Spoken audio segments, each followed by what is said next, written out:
Good morning, or depending on when you're watching this, good afternoon, good evening, or good night. My name's Ross, and if you're watching this, then I've got some good news.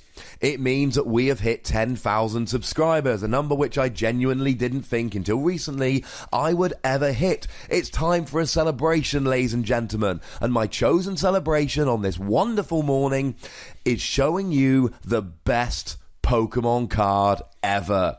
Now, of course, that's a ridiculous claim to make. When I say the best Pokémon card ever, I mean the best Pokémon card ever in my opinion, or my favourite Pokémon card ever. It is Donphan Prime. He came out in the Heart Gold Soul Silver base set, and he is still, in my opinion, the best Pokémon card ever. Let's have a look. 120 HP at the time was awesome. He's a stage 1. He's got a resistance to electric, and he's got a poker body which reduces damage done to him by 20. For just a single fighting energy, he does 60 damage and 10 to each of your bench, but that's neither here nor there. And don't forget, of course, that Donphan's body means that any Donphan on the bench won't actually be hit by the residual damage from Earthquake, just so you lose a support Pokemon that nobody cares about. Free energy, 90 damage. This is nice. Now, we also had a card back then called Expert Belt. Now, Expert Belt did turn Donphan into a 2-prize Pokemon, which was upsetting, but it also gave him 20 more HP. So now he's up to 140, reducing damage done by 20 a turn, 40 if they're an electric Pokemon, and Earthquake is doing 80 damage, and you can do it on turn 1. Now, don't turn off. I'm going to explain this Pokemon. I'm going to be nice and quick. I'm going to explain why Donphan was so good. Donphan was the only deck with which I ever top cut the national championships, and honestly, I probably should have done better than I did. Now, we had a couple of other cards other than Expert Bout that were pretty good. We had Ruins of Alph. Now, Ruins of Alph is a card that should look slightly familiar. You should know it as Magnetic Storm. What it does is it takes away resistance. A lot of people would play Crobat G because Crobat G had 80 HP, but a resistance to fighting, so I couldn't one-hit KO with Earthquake. In your face, Crobat. I'm going to be playing Ruins of Alph and getting some one-hit KOs. Now, Lucian's Assignment was also a card which was kind of fun back in the day. Lucian's Assignment was a supporter which allowed you to move as many energy cards attached to one of your Pokemon as you like to another of your Pokemon. So you would just move all your energy from a Donphan that was about to be KO'd to a fresh Donphan. Now, the reason this was so good is because I could make this deck, and anybody could back in the day, ridiculously consistent. So, in a little bit of a speed round scenario, let's have a look at why you were able to do this. Number 1, Poker Drawer Plus. Now, if you played one of these cards, think Puzzle of Time. If you played one, you got to draw a card. If you played 2 at the same time, you could search your deck for any 2 cards. That is ridiculous, ladies and gentlemen. We had Broken Time Space, which allowed you to evolve any Pokemon as soon as you liked. Think Forest of Giant Plants, but for anything. And I personally didn't play any, but back in the day, Rare Candy would actually allow you to evolve on turn 1, and it would allow you to evolve into a stage 1 or a stage 2, so you could just go Phanpy Rare Candy Donphan on the first turn of the game. Now, we had a card called Pokemon Collector, which allowed you to search for any free basic Pokemon, which was especially good because in the day we had Uxie. And Uxie allowed you to draw until you had 7 cards in your hand.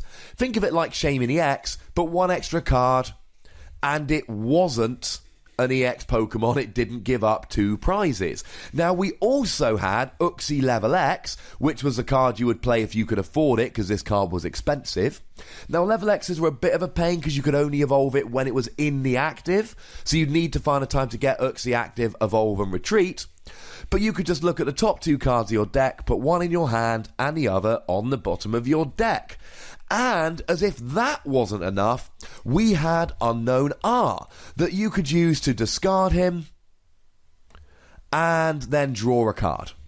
i.e. like the unknown we have nowadays. And using all of these cards, it was very, very easy to just draw into, and all you needed was Phanpy, Broken Time Space, Donphan, Energy, Expert Bout, and you were hitting on turn 1 of the game. And I would hit this about 80% of my games, because there's so much draw power. And especially, you use all the draw power to get 2 Poker Draw Plus, search for any 2 cards, and you are golden. Now, there were a couple of other Pokemon. Firstly, Crobat G. Everyone played Crobat G. It was extra damage. But the 2 I really liked were the Regis. Now, with apology to Registeel, because I didn't play Registeel, I played Regice. And Regice was amazing. Discard 2 cards from your hand, and then your opponent has to switch their active Pokemon. Maybe they've got something like a Garchomp C level X, which is Expert Bouted. And this happened to me in a game at that national championship. I couldn't knock out the Garchomp, but I could knock out anything on their bench. So I used Regice and won the game. The other thing this was good for is Spiritomb. Spiritomb was a card that a lot of people would use because it blocked trainers when it was in the active, and the attack allowed you to evolve your benched Pokemon as part of the attack, which was frankly ridiculous, ladies and gentlemen. Oh yeah, and the attack was free. You didn't even have to use any energy. Well, unless they could get 2 Spiritomb down on turn 1, I just use Regice. Remember, Pokemon Collector will get him out, and they have to take their Spiritomb out of the active. I also played Regirock, and Regirock was awesome. Similar kind of deal, I suppose, except what you did was you discarded 2 cards from your hand, and then you got to attach a fighting energy from your discard pile to Regirock. You would do that 2 or 3 times, and then you would use Lucian's assignment to move them on to Donphan. It wasn't amazing energy acceleration, but remember how consistent I just told you this deck was, how fast it set up. This was a genuine strategy that I would use on a number of occasions. That's how the deck worked, that's why it was so cool. Let's make no mistake about it, Donphan was at the heart. This was a deck that played a 4-4 Donphan line, and every other card supported Donphan. In terms of some matchups, the biggest decks, there were 3 big decks back then. Firstly, there were SP decks. These revolved around Garchomp C. Now, Garchomp C on his own only had 80 HP, which leaves him primed to be KO'd by an Expert Bouted Donphan.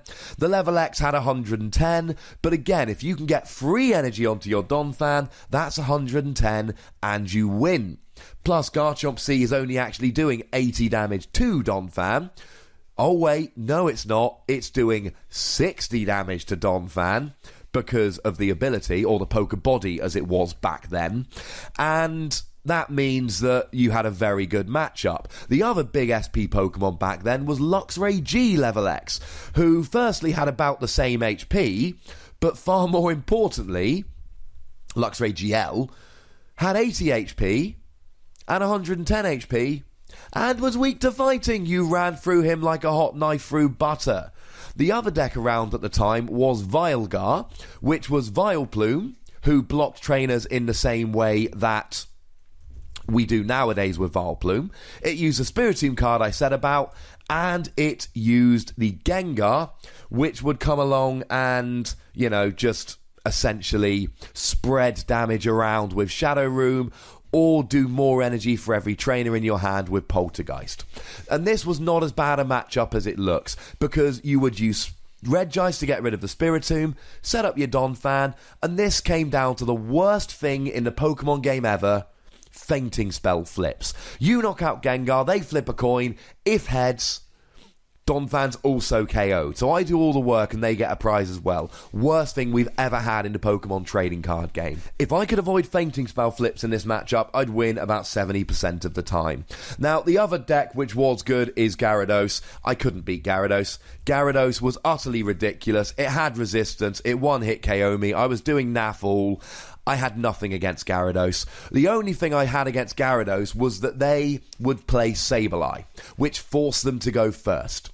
And they would then use Sableye's attack to copy a Pokemon Collector ready for next turn. So if they started Lone Sableye, and didn't get another Pokemon, I could knock them out on turn 1, donk them by getting an expert bouted Donphan. Now this happened at Nationals. I was drawn against Donphan, I'm going first, my opponent has... You could attack going first back then, I should have said. My opponent has 2 basic Pokemon and I'm going first. I can't win, he's going to win that game. We get repaired against each other, we have to set up again. He starts Lone Sableye, doesn't have another Pokemon, and I donk him turn 1. Very upsetting for him. Least deserving win ever. So that is Donphan Prime, ladies and gentlemen. The cards that made him successful, the Pokemon with whom you could use him, and why he was good. You beat SP decks, you beat Vilgar, and to be honest, 90% of decks that weren't SP, Vilgar or Gyarados, you would just outspeed and beat anyway. It really was a very powerful, very underplayed deck. Now, if you want a list, I don't usually give lists in these videos, but I found my list from back in the day. Here it is. So if you want to play it, go and have a go. This is my Donphan list. Thank you hugely to everyone that subscribed and got us to 10,000. I am delighted and happy and over the moon with you all. Make sure you comment. Make sure you like. If you haven't subscribed, make sure you do. I'm not content with 10,000. It's a lovely starting point. It makes me happy. We can do better.